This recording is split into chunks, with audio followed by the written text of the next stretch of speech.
नमस्कार, S24 में बहुत स्वागत है आप सभी का और मैं आपके साथ वर्षा। चलिए नजर डालते हैं आज की ताजा खबरों पर। हमारी कृष्णा गौड़ जी, माननीय कृष्णा गौड़ जी हमारे साथ हैं आज इस कार्यक्रम में और हम उनका बहुत बहुत स्वागत करते हैं। कार्यक्रम का विधिवत आरंभ अब हुआ। हमारे सभी इष्ट देव, हमारे सभी ईश्वर, हमारे सभी पूर्वज इस कार्यक्रम में हमारे साथ रहें, हमेशा हम उनके साथ रहें। अपना आशीर्वाद वो हमारे ऊपर बनाए रहें। भोपाल के ही कलाकार हैं सभी और बहुत ही चुनिंदा कलाकार हैं, बहुत अच्छा गाने वाले कलाकार। हमारे सारे म्यूजिशियंस जो कि मुंबई के जो कलाकार भोपाल में आते हैं वो उनके साथ बजाते हैं, ऐसे कलाकार हमारे म्यूजिशियंस हैं। और हम लोग ये 14 से 15 साल से लगातार किशोर कुमार को श्रद्धांजलि स्वरूप ये जन्म दिवस मनाते आए। वाणी जी भी कुछ कहना चाहेंगे? मैं तो चाहूँगा वाणी जी भी कुछ कहें। किशोर दा का जन्मदिन है और भोपाल में कई सारे प्रोग्राम हो रहे हैं। सभी लोग अपनी अपनी तरह से उनको श्रद्धांजलि अर्पण कर रहे हैं। हम भी उनको आज अपनी सादर श्रद्धांजलि अर्पित कर रहे हैं, उनके कुछ गीतों को गाकर, उनको गुनगुनाकर, उनको याद करके। तो बस हमारी सच्ची श्रद्धांजलि इस माध्यम से हम उनको दे रहे हैं। और तापस जी के बारे में कहना चाहूँगी, किशोर दा के भक्त हैं। ये किशोर दा को जीते हैं, उनके गानों को जीते हैं, उनमें रम जाते हैं पूरी तरह से। और इतने सालों से किशोर दा के जन्मदिन पर कार्यक्रम करते हैं और हर साल की तरह इस बार भी कार्यक्रम कर रहे हैं। और काफ़ी सालों से मैं इनके साथ जुड़ी हुई हूँ। पलाश म्यूजिकल ग्रुप में हर बार इस तारीख को 4 अगस्त को हम कार्यक्रम करते हैं और बहुत मज़ा आता है, क्योंकि किशोर दा के गाने गाने में किसको आनंद नहीं आता। सुनने वालों को इतना आनंद आता है तो गाने वालों को क्यों नहीं आएगा। रियली वे एंजॉय अलॉट। किशोर दा हमें जो देकर गए हैं वो एक अभूतपूर्व अनुभव है, एक इतिहास रचा है उन्होंने। उस इतिहास को हम सब जी रहे हैं और हमारी आने वाली पीढ़ी भी जीती रहेगी। नहीं, हमारे भगवान से हम कभी मिल नहीं पाए, लेकिन उनके जैसा आदमी कभी मरते ही नहीं। किशोर कुमार जैसे कलाकार कभी मरते नहीं हैं। वो हम जैसों के रूप में जिंदा है। सुर बेसुरा जैसा भी हो, हम लोग गा के उनको जिंदा रखे हुए हैं। उनके जैसा गाना तो पॉसिबल किसी के लिए भी नहीं है, लेकिन वो भगवान है। एक ऐसे कलाकार जो हर रूप में आपके बीच में थे, चाहे वो एक्टिंग के रूप में, चाहे वो गाने के रूप में, चाहे राइटर के रूप में, चाहे वो पिता के रूप में, एक अच्छे इंसान के रूप में।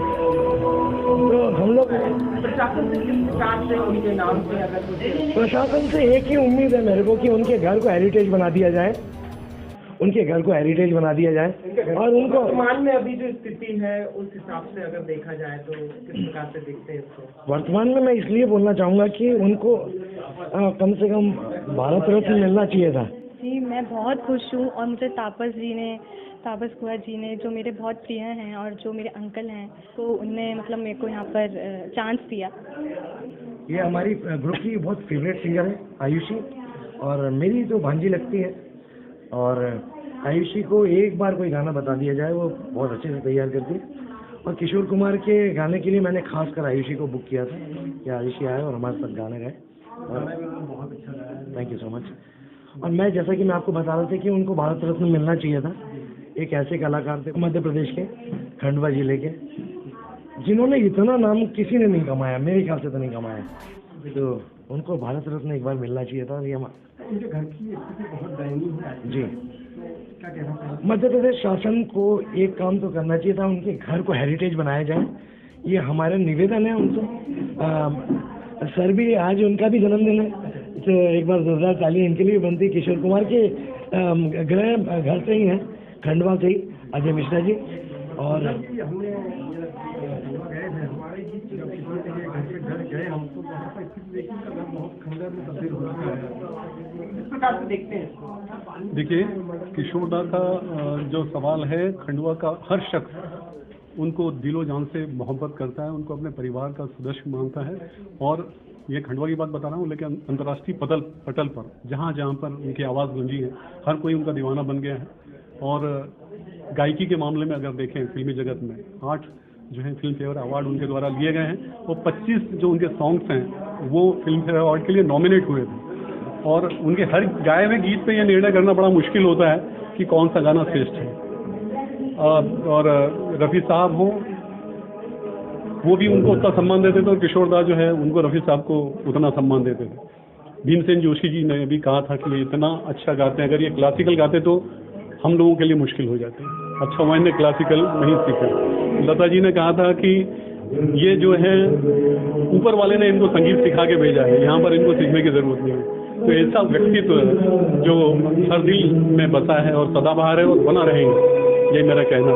और हाँ, उनके उस मकान की बात जहाँ पर उनका जन्म हुआ था, तो उसको निश्चित तौर पे शासन को अपने उस आधिपत्य में लेके एक संग्रहालय के रूप में स्मृति बना के रखना आवश्यक है, होना चाहिए। तब थैंक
you.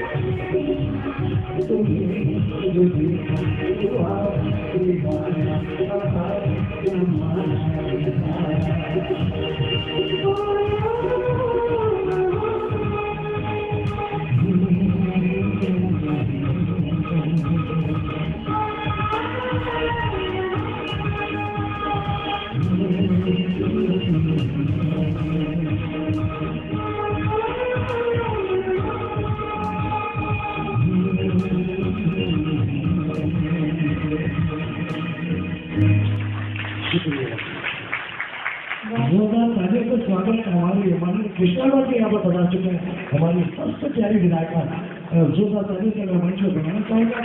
मैं महाराज साहब को भी बुलाना चाहूँगा और मधुश्री मैडम जी को भी बुलाऊंगा। संजय भी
Thank you.